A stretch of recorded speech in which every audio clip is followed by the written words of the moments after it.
This poster is another example of a half-truth. It does not represent all the people who immigrated to this new land, now called Canada, United States, Mexico, South America. Many immigrants did not recognize the existing governments, often murdered the original citizens, and too often ignored the rules that they themselves put in place whenever something like gold or good grazing land for cattle was found on the section promised to the original citizens. Whenever the rules changed, it was always to the immigrants' advantage. Don't get me wrong, if you study the history of many of the original citizens of this land, they also bullied their neighbors. For example, the Apache and the Anasazi, or the Huron and Iroquois nations. They appear to be natural-born enemies. And what about the Maya culture, which committed terrorist acts like sacrificing people to their gods, often prisoners of war? Point is, none of us on this earth can claim to belong to a nation which is innocent of committing horrendously violent acts in the name of our nation's policies, or for, let's say, oil.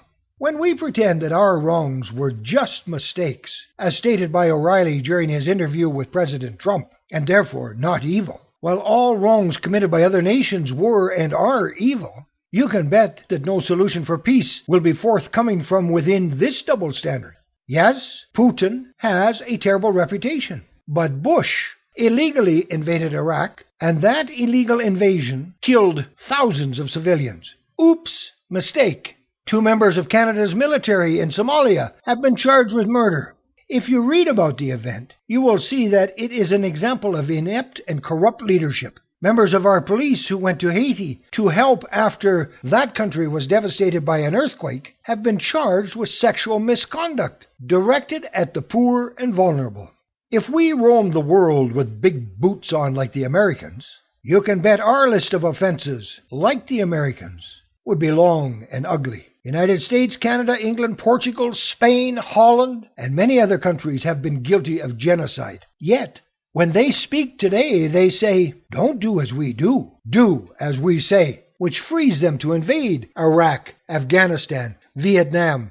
Do we need to fix this world? Yes. Can we fix it by starting with lies, or pretending that only one side is evil? No. First step to every successful solution is honesty. Do all the governments of the world and media organizations think that we are stupid? No, I don't think so. But they do know that we are helpless. There is nothing available to counteract the lies, deceptions, and arrogance of those who shove their faces and opinions into our lives 24/7. Those we have asked to govern, and those who claim to belong to an honorable profession, to an honorable team of journalists. First step to fixing this world is honesty. The second step is adopting the Barnes theory of voting with its value vote ballot. Without that, you and I will never have a say. We will always be subject to the abuse of our governments and our media. Bill Barnes, developer of the Barnes theory of voting and designer of the value vote ballot. You have yourselves a great day.